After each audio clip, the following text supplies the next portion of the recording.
My name is Olivia Carter. I'm 28 years old, and 6 years ago, my mother looked at my Georgetown graduation invitation and called it a failures ceremony. I had earned summa cum laude after 4 years of scholarships, overnight shifts, and enough sleepless mornings to make sunrise feel like a coworker. I reserved 3 seats for my family anyway. All 3 stayed empty. At 2:47 that afternoon, while my name was being announced, my sister posted a photo of them drinking champagne at a garden party. The caption said, "Perfect Sunday with the people who matter." 3 days later, my father called, not to congratulate me, but to ask whether I had received the gift card they claimed to have mailed. It never arrived. Neither did an apology.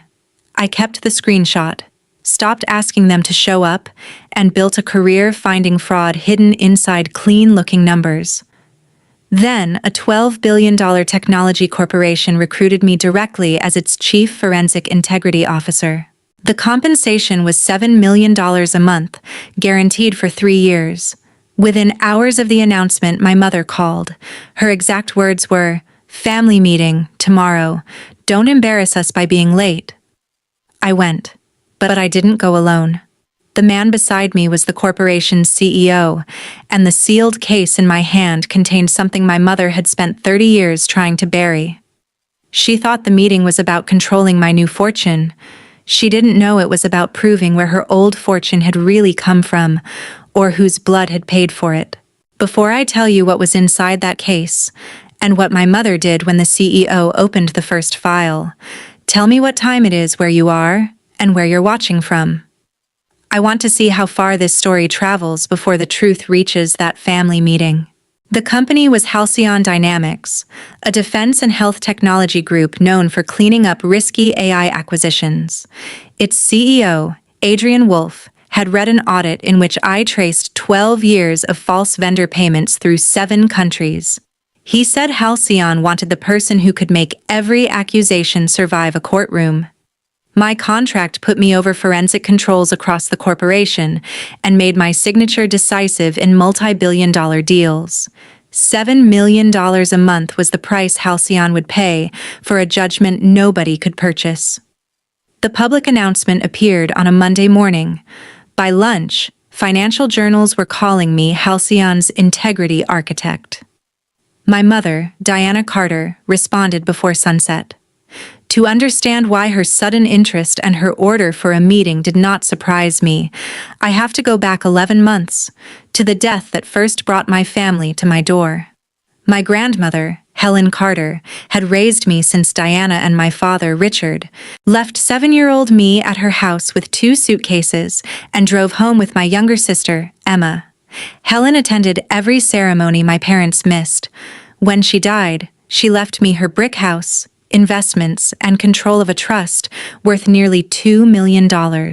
Her will also imposed a penalty. If any Carter pressured me to surrender the estate, $50,000 would be donated publicly in that person's name to a family abuse charity. For 3 months after the funeral, my family barely contacted me. Then Diana called, claiming they wanted to honor Helen. 8 months before Halcyon's announcement, I went to my parents' house for what Diana called a reconciliation lunch. Emma's bedroom remained a luxury suite. Mine had become storage. At the table, they praised the forensic career they had never helped me build. Richard said my expertise could give the Carter family a meaningful legacy. Diana pressed her hand over mine, as if affection could be performed through pressure. Then Richard placed a blue presentation folder in front of me. It contained documents for the Helen Carter Foundation, supposedly created to fund education for neglected students. On the surface, it honored the only person who had protected me. Beneath the polished language, the numbers were wrong. 42% of donations went to administration. Emma would receive a salary of $180,000 as executive director, despite having no nonprofit experience. Diana controlled vendor selection. Richard controlled the bank accounts. I was listed as chair, chief donor, and guarantor. Buried in the agreement was permission to use my name, professional affiliations, and signature in fundraising. I had authorized none of it. When I asked why that clause was necessary, Diana said major donors trusted recognizable names. Emma accused me of humiliating them after they had finally tried to include me. Richard warned that rejecting a charity named for Helen would look selfish. I said I needed records before signing and left with the folder. When people who skipped your graduation suddenly call your achievement a family asset, what changed? Their hearts? Or the amount they believed they could take? My parents thought they had given me a sentimental proposal to review. In reality, they had handed a forensic accountant the first exhibit in an 8-month investigation. I spent that night working without announcing it. The foundation had been incorporated days after Helen's will was read. Its website claimed grants to 40 students, yet no recipient, application process, or independent board existed. Almost every dollar had gone to 3 vendors tied to Diana's college roommate, Richard's former assistant, and a mailbox. Their invoices shared the same laptop metadata, template, and spelling error. One billed for a campaign that never happened, another copied free government data, and the third charged $84,000 for educational housing at a vacation condominium titled To Diana. By dawn, I had traced at least $460,000 from legitimate donors into personal expenses, renovations, private club dues, Emma's travel, and payments on a line of credit Richard had concealed from his employer. My mother had created the foundation to exploit my name and was waiting for a more valuable professional affiliation to scale the fraud. I could have confronted her immediately. That was what she expected. Diana understood emotional conflict. She knew how to cry, accuse, interrupt, and turn one clear question into a debate about loyalty. Evidence required a different tempo. I needed her to keep believing I was the same daughter who arrived with an invitation and waited for an empty chair to be filled. Attorney Patricia Reeves advised me to preserve every message, make no accusation, and give my family one controlled chance to repeat its claims in writing. She warned that the Foundation's clause allowing use of my professional affiliations could become dangerous if I ever joined a prominent firm. I told Diana I would consider joining if she supplied the banking history, donors, vendors, board minutes, and written confirmation that none of my current or future employers would be named without separate authorization.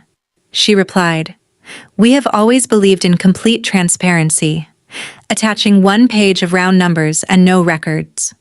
I documented the contradiction, then opened Helen's safe. Before dying, she had made me promise not to open one envelope until my parents came back wanting something. I placed it beside the false invoices and broke the seal. Inside were Helen's diary, a photograph, a letter, and private investigator James Chen's card. The photograph showed young Diana beside an unfamiliar man, looking happier than she did in any family picture. Helen had written, "Diana and Marcus Blake, 1993, before the agreement." Her diary recalled the day 7-year-old me asked why I resembled Richard while Emma did not. Diana dropped her cup and sent me away. A later entry mentioned a $50,000 payment, a rushed wedding, and Richard's promise to raise the first child without questions. Helen's letter said, "Find Marcus, test the blood, follow the foundation money. The same shame built both lies." Helen had prepaid Chen's retainer. Over the following months, he traced the vendors and located Marcus's estate attorney. Marcus had died 4 years earlier but left a notarized statement, photographs, and a medically preserved DNA sample. He wrote that Diana became pregnant during their affair, her wealthy parents paid him $50,000 to disappear, and Richard married her knowing she carried another man's child. Marcus believed the child was Emma. Belief was not proof. Using a sample Richard had authorized for family medical comparison, a legal test confirmed he was my biological father at 99%.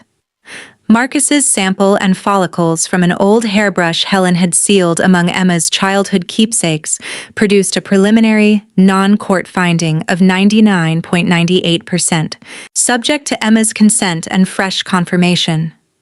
Richard had sent away his biological daughter while raising another man's child. Diana had protected the daughter born from the man she loved, while punishing the daughter who represented the marriage she resented.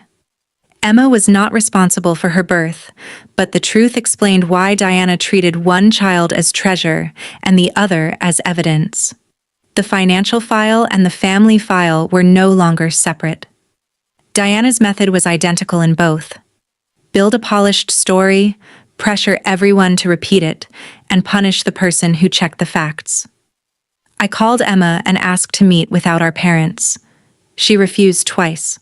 On the third call, I said, "This concerns your medical history and your legal identity. Bring no one." She arrived at a cafe furious and defensive. I showed her only Marcus's photograph and the clause in Richard and Diana's prenuptial agreement referring to an existing unborn dependent not biologically related to the prospective husband. Emma's anger vanished. She read the clause 3 times, then asked whether Richard knew. I said yes. For once, I did not use a question to wound her. I gave her Marcus's letter and told her the next choice belonged to her. She could ignore it, confront them, or provide a new DNA sample under legal supervision. She left without apologizing for anything she had done to me. But at 6 the next morning, she texted one sentence. "Book the test." Emma and I submitted witness samples on different days. She also gave Patricia access to her foundation email. Emma claimed she had believed Diana's story that heavy early spending would attract larger donations. That did not excuse the invoices she approved, but her account contained messages directing vendors to return parts of their payments to Diana personally. One message read, "Keep Olivia's name on everything. Her forensic reputation makes questions disappear." Another said, "Once she signs, new donors will cover what we borrowed." They were planning to fill the old hole with new money, using my reputation to keep the cycle alive. The fresh results arrived 5 days before Halcyon's scheduled announcement. Emma was Diana's daughter. Richard was excluded as her father. Marcus was confirmed at 99.99%. My tests showed Diana and Richard were both my biological parents. Emma represented the life Diana believed had been stolen from her. I represented the marriage she blamed for that loss. My resemblance to Richard made the lie easier to see. Emma aligned the reports on Patricia's table and whispered, "She made me think you were jealous because I was better." I told her blood did not erase the invoices she had signed. She had to return every benefit, cooperate, and accept the remaining consequences. During a sworn interview, she identified the fake students, vendor contacts, and an off-book account. Patricia secured limited cooperation, not immunity.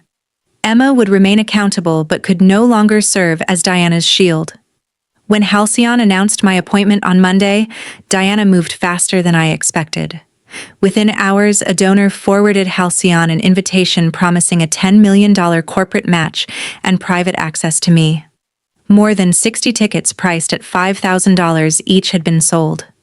The invitation quoted Adrian, displayed Halcyon's logo, and carried a copy of my signature lifted from an old scholarship form my parents had retained. That same afternoon, a business blog accused me of withholding Helen's inheritance, intimidating donors, and inventing fraud because I resented Emma. A cropped foundation document displayed my name as chair. Diana had created the appearance of my participation, then used it to attack me. By late afternoon, 3 reporters had called my office, 2 Halcyon partners had requested reassurance, and the foundation had reposted the article beneath a message about protecting Helen's legacy from private greed. Diana was trying to create a race between narrative and evidence. If I defended myself too early, she would call me unstable. If I stayed silent too long, the forged story would settle into public memory. For 1 hour, I was back at graduation, looking toward seats I knew would remain empty, and wondering why proof of my work never seemed as powerful as my mother's refusal to value it. Then I recognized the trap. Diana wanted the abandoned daughter to react. Halcyon had hired the auditor. I chose which woman entered the boardroom. Diana flooded my voicemail with affection, guilt, insults, then threats. At 6:40 that evening, she left the message from the beginning of this story. Family meeting, tomorrow. Don't embarrass us by being late. She added, "You have a sensitive position, Olivia. People in sensitive positions cannot afford questions about their stability." At Halcyon's emergency review, Adrian placed the article beside my binder. "Can you prove who created the documents?" I showed the board the metadata, transfers, invitations, emails, and Emma's statement. Halcyon added server logs linking the false release to my parents' network. Interstate invitations and electronic payments also created potential wire fraud liability. The board confirmed my appointment and authorized Adrian to attend as the person whose words Diana had forged. Halcyon coordinated with Patricia and investigators. I agreed to record my next call, where one-party consent was lawful. Patricia also filed sealed notice that any attempted transfer of foundation funds would be added to our freeze petition. Less than an hour later, Diana tried moving $200,000 into a newly created account. The bank blocked it and preserved the instruction. She had just supplied proof that she knew the money was in danger and wanted it beyond the court's reach. That failed transfer became the first irreversible step in her collapse. We still needed Diana to state her intent clearly. Documents could prove what she had done. Her own words could prove why. I pretended the article had frightened Halcyon's board and offered to sign a revised agreement if Diana repaired my reputation. Her relief came too quickly. "I knew you would remember who made you," she said. "What happens to the article if I sign?" "It disappears. We tell the writer it was a misunderstanding. Your reputation becomes clean again." "And if I refuse?" There was a pause. "Then people will keep asking whether a woman who attacks her own mother should control corporate secrets." That sentence turned the meeting from family pressure into recorded extortion. I thanked her and ended the call. That evening, I packed a black case with the audit, forged Halcyon materials, lawsuit, asset freeze petition, DNA reports, Marcus's letter, and the agreement that had shaped our family before I was born. I did not feel triumphant. Revenge that matters is rarely a burst of anger. It is the moment you stop absorbing consequences that belong to someone else and return them, documented, to their proper owner. At 9:03 the next morning, Diana texted, "Everyone is here, bring your pen." I picked up the black case. Adrian was waiting outside. Diana had staged the dining room like a press conference. Foundation banners framed the table, where a photographer, 2 donors, and a nonprofit director waited for the promised $10 million Halcyon match. A gold pen rested at the seat labeled Olivia Carter, Chair. My surrender was meant to become promotional material.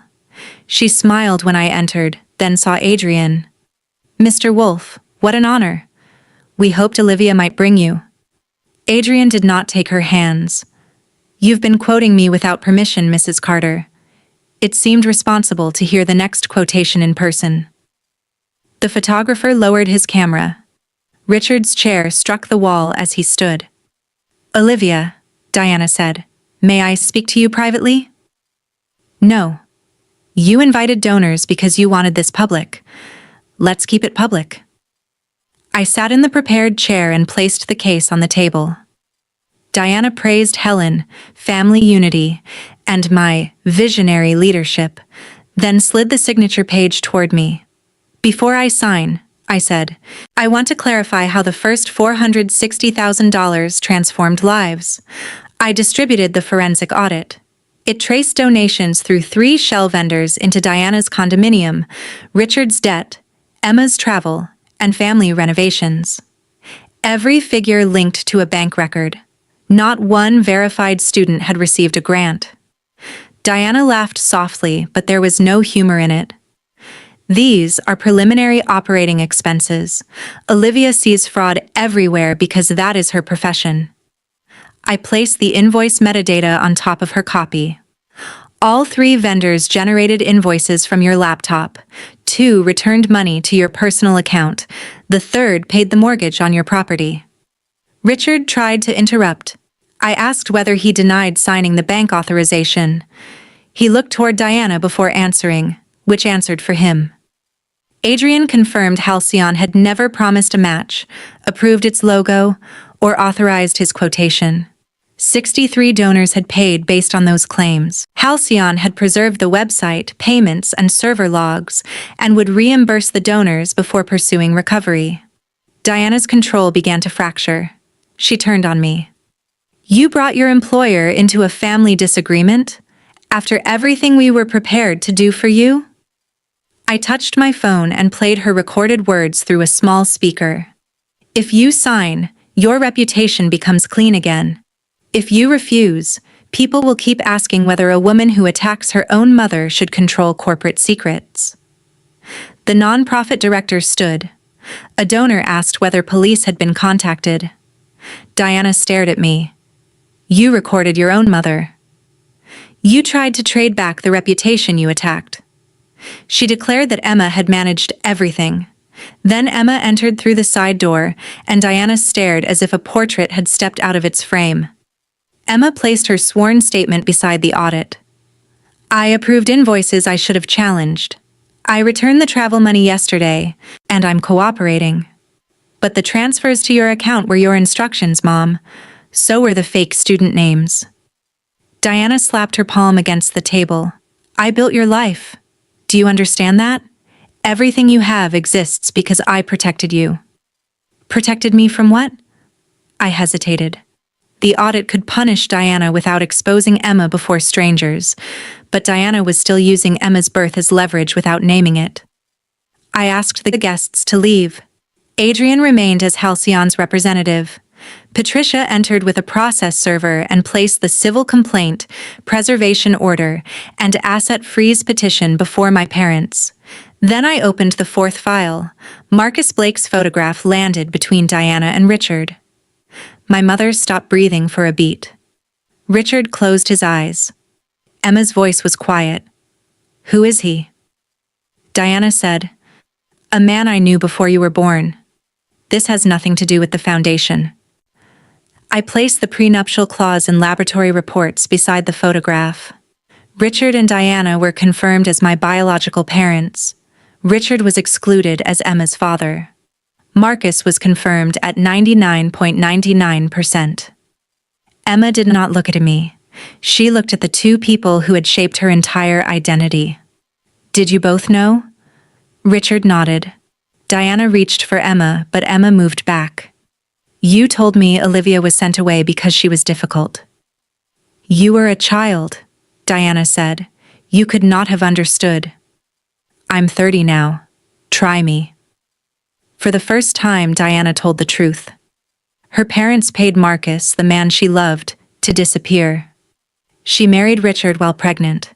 When I was born, my resemblance to Richard threatened their story. I asked the dangerous question at 7, so Diana convinced Richard to send me to Helen. Richard admitted Diana had threatened to leave with Emma. He told himself I was safe with Helen and never asked what safety without parents did to a child. Diana then made the mistake that ended any possibility of mercy. She looked at me and said, You had Helen. Emma had only us. Why couldn't you let her have that? I thought of the empty graduation seats and the article meant to destroy my career. Love is not a resource you had to steal from one child to give another. You made Emma the decoration on your lie. I signed the asset freeze papers with Diana's gold pen. The order covered the foundation accounts, condominium, and traceable donations. The lawsuit demanded restitution, damages, a public correction, and an injunction against using my name or Halcyon's. Adrian stood. Halcyon's board has completed its review. Olivia's appointment remains in full force. Her first official act was preventing a fraud that used our company as bait. Tomorrow, we will say that publicly. Diana's face finally showed what had lived beneath every polished expression, not grief, but the terror of losing control over the story. You think money makes you powerful? No, I said. Evidence does. As we left, financial crimes investigators approached with warrants. I did not turn when Diana called my name. The education she had mocked became the instrument that dismantled everything she built on deception. Halcyon confirmed it had never partnered with the foundation, identified me as the person who discovered the misuse, and reimbursed deceived donors. The business blog retracted its article after Patricia proved Diana had supplied the claims. Her attempt to damage my reputation became public proof of why Halcyon hired me. Investigators recovered Diana's deleted spreadsheets, kickback messages, and a ledger labeling donations bridge money. The fraud had begun 2 years before Helen died, when Diana expected her estate to pass to Richard. After Helen chose me, the family needed my signature and credibility. The audit ultimately identified $1.8 million in donations, loans, and unauthorized pledges. More than $900,000 had been diverted for personal use. Richard had approved transfers and submitted false board minutes to a bank. Emma had signed 6 misleading expense reports, but her early cooperation, restitution, and testimony distinguished her role from the scheme Diana directed. Diana filed a police report accusing me of stealing records and coercing Emma. It collapsed under home security footage, Emma's testimony, and laboratory logs. The false report added another count and destroyed Diana's credibility. At the civil hearing, Patricia projected the money trail, donor, shell vendor, kickback, personal purchase, then played Diana's threat and displayed the forged quotation beside Adrian's signature. The judge granted the freeze and referred the file to prosecutors. The DNA evidence entered the record because Diana challenged Helen's will and claimed I had excluded her true family. Patricia answered with the prenuptial agreement, diary, Marcus's statement, and certified tests. Diana opened that door herself, making her secret a public legal fact. Emma left the courtroom before reporters could reach her. Richard remained seated with both hands over his face. Diana stared forward, still searching for someone else to blame. Outside, former donors read copies of the judgment beneath the courthouse steps. Several had given money because Diana used Helen's story and my appointment as guarantees of trust. They filed a joint claim, while the nonprofit director from the family meeting resigned from Diana's advisory circle and provided investigators with every message she had received. The social credibility Diana spent decades curating did not fade quietly. It became testimony against her. Richard resigned before his employer could fire him, lost his deferred bonus, and surrendered his financial license. The family home was sold for restitution, the condominium seized, and their social circle vanished. Emma received probation, monitored community service, and restitution for every personal expense she accepted. She lost clients, and I did not intervene. Cooperation was not innocence. It was her first accountable choice. Richard avoided prison by pleading guilty, cooperating, and surrendering his retirement account. He moved into a 1-bedroom apartment and took warehouse bookkeeping work. Emma stopped calling him Dad. I stopped answering altogether. Diana rejected every early plea offer because each required a public admission. She believed a jury would see a devoted mother who had made administrative mistakes. Then prosecutors disclosed the recovered ledger, the extortion recording, the fake donor list, and the false police report. Her attorney told her that trial would place all of it, including the DNA history, before cameras for weeks. Before jury selection, Diana pleaded guilty to wire fraud, charitable fund theft, attempted extortion, and filing a false report. She received 5 years in federal custody, full restitution, a lifetime ban from managing charity funds, and no claim against Helen's estate. She also had to acknowledge publicly that I exposed the fraud and never authorized her use of my name. I told the court Diana had spent 3 decades converting shame into control, Richard through threats, Emma through a fabricated identity, me through exclusion, donors through Helen's name, and Halcyon through lies. Prison was not revenge for one missed ceremony. It was the consequence of believing nobody would force her to show her work. Diana cried, but I had learned that tears reveal pain, not necessarily remorse. I left before the marshals led her away. The judgment triggered Helen's penalty clause as well. Because my parents had pressured me to surrender the estate, $100,000 was donated publicly in their names to a family abuse charity. The notice quoted the exact provision they had dismissed as an old woman's warning. Even Helen's final boundaries survived them. That afternoon, Adrian handed me my final employment papers at Halcyon. No probationary clause, no morality review, no quiet reduction in authority. The same $7 million monthly compensation and the same power to stop any acquisition whose numbers could not survive scrutiny. Still want the job? He asked. I signed. More than ever. 18 months later, the Helen Carter Foundation existed again, but not the version my mother created. I used a portion of my Halcyon compensation and every dollar recovered from the fraudulent accounts to establish an independent scholarship fund for students whose families had abandoned, overlooked, or financially exploited them. No Carter relative sat on the board. Every vendor was disclosed. Every grant was published with the recipient's privacy protected.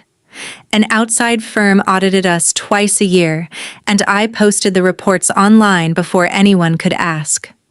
Our first award ceremony was held at Georgetown, in the same auditorium complex where 3 reserved seats once remained empty. 12 students received full scholarships, housing support, and access to counseling. I did not tell them hardship automatically made them stronger. Sometimes, hardship only hurts. I told them that surviving neglect did not create a debt to the people who neglected them, and that education could become more than a credential. It could become the language they use to defend their future. Richard sends an email every few months. I keep them in a folder I may never open. Diana has written from prison 3 times. Her first letter explained. Her second apologized. Her third asked whether we could begin again after her release. I did not answer.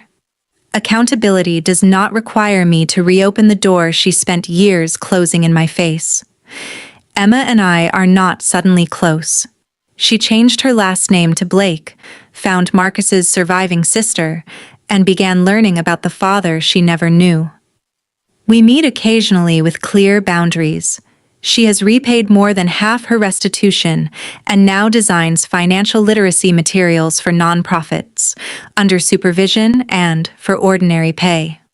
I can recognize her effort without rewriting her past. Possibility is not forgiveness, and forgiveness is not access. As for the $7 million a month, it changed my reach, not my worth. My mother noticed me when a $12 billion company attached a price to my judgment. Helen had recognized that judgment when I was a child with no money, no title, and no one in the audience except her. That distinction is why one woman's name is on a real foundation and the other woman's name appears in a federal judgment. People sometimes call what I did revenge. Maybe it was. But I never forged evidence, invented a scandal, or took what belonged to someone else. I followed the money, preserved the truth, and stopped volunteering to carry consequences that were never mine.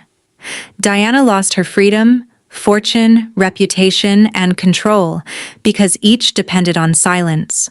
The moment I stopped being silent, her world could no longer support its own weight. If your family mocked your greatest achievement and returned only when that achievement became valuable to them, would you give them one more chance? Or would you make them show you exactly why they came back? Tell me in the comments. I learned my answer the day I signed an asset freeze with the gold pen my mother had prepared for my surrender. Thank you for joining us for another fictional story. Everything you heard was created only for entertainment, dramatic storytelling, and educational value. We hope it reminds you that the people who caused your pain may never fully understand what they destroyed, but you still have the right to rebuild your confidence, protect your spirits, and create a life that no longer depends on their understanding.